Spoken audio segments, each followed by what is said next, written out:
谢谢数位时代。然后我们就是算是第一次创业，然后所以这路程也是经历很多就是学习。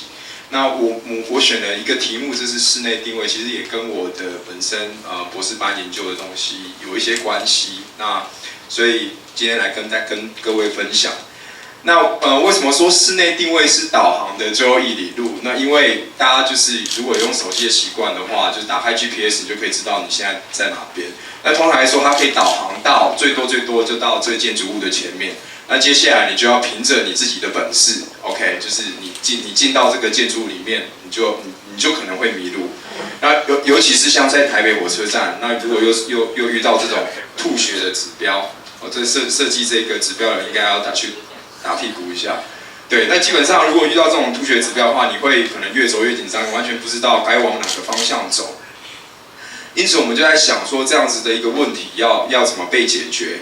而且你们知道吗？事实上，其实我们人一生当中，事实上有80%的时间是待在室内的，但是 GPS 却不能在室内里面运作。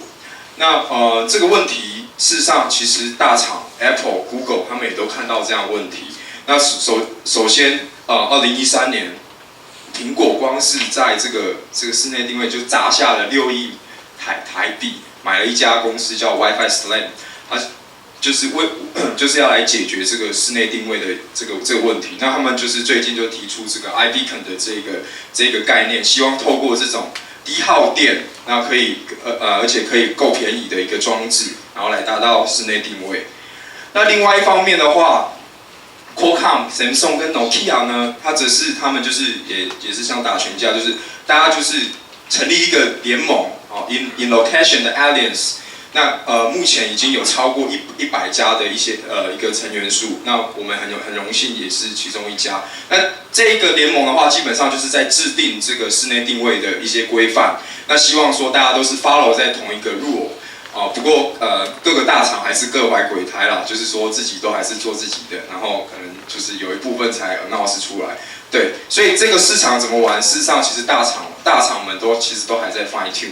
不过，如果说我们再更仔细看一下这个室内定位，其实你会发现，其实蛮多东西可以做运用。尤其如果这东西是可以在手机上面运行，那就像 iBeacon 这样子，就是它最主要就是可以做促销导购。那包含设施导览 ，OK， 消防逃生，游戏寻宝盖章，你可以一定要可能先从 A 点到 B 点，再到 C 点，要整个逛完，你可能才可以集到点，然后可以兑换点数。类似像这样子的应用，停车找车也是一个蛮好的例子。那会面点这些都会是手机室内定位可以应用的地方。OK， 那应用的场所在饭店啊、机场啊、医院啊、百货公司，只要是大型的建筑物，都会用到这样子的一个定位技术。OK， 所以简单来讲，我们帆船科技呢，就是在提供这样子的一个图资跟室内导航的一个平台。我们目的就是要来解决民众在室内里面迷路的问题，并且进一步的提高这个广告播放的一个准确度。那简单来讲，我们就是在做一个 indoor 的 GPS， 室内的 GPS。那我举一个简单例子，譬如说我们最近在帮台大医院做这个室内定位，那他们已经找这个 solution 找很久，为什么？因为10个进到医院里面有9个会问志工说，该往哪个方向走，完全不知道。那所以有了这个 app 之后呢，譬如说他想要去骨科，他就可以直接去搜寻一下我想要去的地方，假设骨科门诊。那这时候我们就像汽车导航一样，就是他就会帮你规划路径，什么时候要左转，什么时候要右转 ，OK， 那什么时候要直走？那在导航的过程当中，顺便推播一下这个维骨力的广告，希望说也鼓励起来背起来 ，OK， 好，那我就来秀一下说我们目前做到的这个室内定位的效果。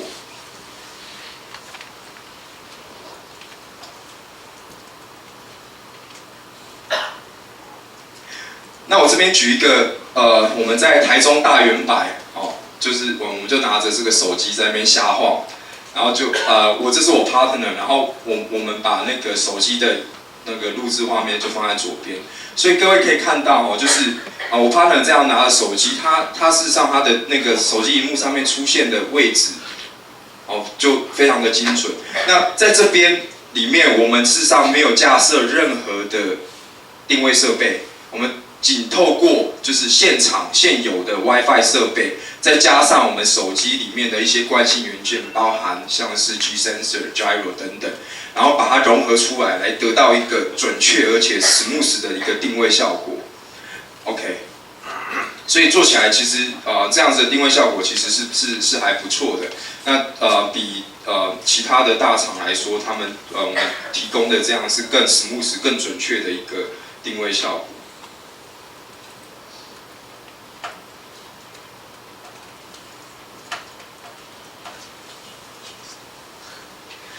OK， 所以室内定位的极致是什么？我们希望给使用 user 看到的好的 experience 是什么？不是只有定位，不是只有告诉他说，你这个日式冻饭这离你很近。我们要告诉他的是，你从你现在的位置，我怎么样导购，就是导航你过去到你要的目的地。OK， 你会有什么？会有你的室内定位。你的室内图资还有路径规划，所以事实上我们是把这3块完整的做起来，真的做到 turn by turn 的室内导航。那 Apple 因为它有一些关系，就是说它一定要用它的 iBeacon 来做定位。那这一部分的话，我们也有自己的 Sales Beacon。那基本上其实它是 iBeacon compatible 的装置。那透过这样子的一个装置，我们也可以支援 iOS 的定位。那其他做到的定位效果，事实上是可以跟 Android 的效果是差不多的。所以我们在 Android 跟 iOS 上面有相同的 user experience。那再透过我们完整的 platform， 包含了这个硬体，我们有自己的室内定位硬体。那我们有自己的引擎，就是刚才提到的室内图资、室内定位跟导航引擎。然后再搭配我们很可爱的 BMGo 步道狗，那又透过这个步道狗，它可以快速的去集结这个周遭的所有的定位讯号。OK， 好，那如果把我们的东西跟一些大厂的东西比较的话，事实上可以发现，我们不仅在技术上，我们用的技术蛮领先的，而且我们在平台的资源度，还有我们的那个向量地图。还有路径规划导引上面，我们都有提供相对应的 solution。那有些 startup 它可能是只 focus 在定位，那有些 focus 在图资。那我们把这些东西的平台都好了。那如果就 market size 来看的话，事实上室内定位并不是最大的一块市场，真正一块市场大家都是凯域的一块是 mobile advertisement， 就是所谓的那个行动广告的部分。光是在美国2017年就有270亿美金的一个规模，比 indoor positioning 还来得大很多。那可是要怎么玩？我们这边的会有一些想法，就是说我们要有三个元素，这是我们要提供的3个元素 ：accurate、open 跟 social。也就是我们要够精准，我们要够开放，我们要够社交。那我们已经达到精准的这个目的。那接下来我们事实上 SDK 已经 announce 出来，是可以给 App 的 developer 直接在我们平台上面可以做这个室内定位相关的应用。那接着我们希望大家一起来用 indoor social map，就是说大家都可以在这个室内的地图上面做一些贡献，做一些回馈，然后让大家可以看到即时的室内地图，包含社交的部分。好 ，OK， 所以我们就提出了一个 Sales iMap 的一个平台。那这平台的话，基本上要做4件事情。第一个就是我们要做刚刚所说的室内导航，然后第二个我们希望要做的是曝光，就是帮我们的 App 开发商能够直接导引我们的user 去下载他们所设计的 App。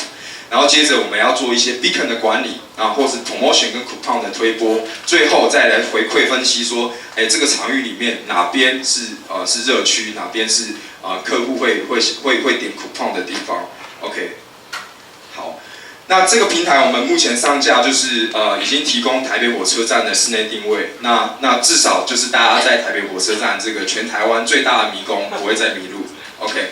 那你只要选你想要去的地方，它就直接导引你过去。那相同的，在那个台大医院，那以及